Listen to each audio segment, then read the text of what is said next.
In this lesson, we will cover how to use the new lighting analysis render element in V-Ray Next for SketchUp, which gives us a measurement of the light levels in the scene.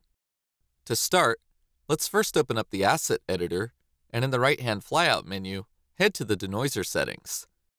At the bottom, let's increase the update frequency parameter to 100. This way, the lighting analysis values will update quickly along with the render, and the longer it renders, the more precise approximation you'll get of the light levels in the scene.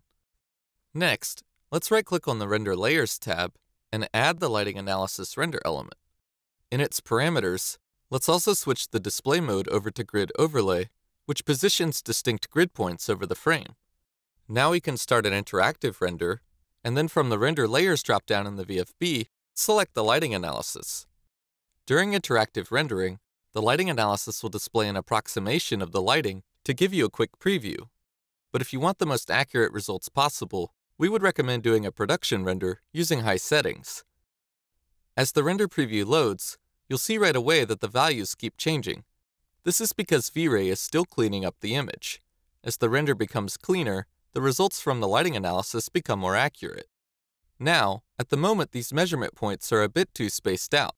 A more dense grid overlay would give us more points to better analyze the scene with. We can tweak the horizontal and vertical spacing to experiment with the overlay. Higher values will increase the spacing, whereas lower values will make it more dense. Let's stick with 25 horizontally and 10 vertically, as this seems to work well for our image. Now, if we want an even more graphic visual representation, we can map a color spectrum to get a better sense of the light values we're getting. To do so, we can tweak the min and max illuminance values in Lux, specifying which values are mapped to blue and red respectively on the color spectrum. Let's decrease the minimum value to 1500. You'll see now that we're starting to get more color information. For example, in areas receiving more light, we're seeing lighter shades of blue here. Now, if we decrease the maximum value to 14,000, we'll start to see some much warmer colors like red, orange, and yellow appear for the grid points, since the range between the min and max threshold has shrunk significantly. To better understand what these colors represent, we can also check on the Draw Legend option in the lighting analysis settings. Now we'll see a map legend scale appears at the bottom of our render, which indicates the lux value for each color we're seeing in the image.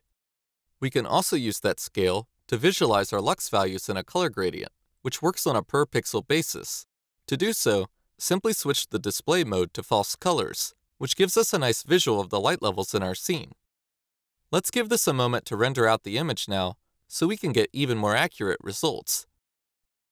Okay, and now you've seen how in V-Ray Next for SketchUp, you can use the lighting analysis render element to get a nice visual representation of the light intensity in your scene.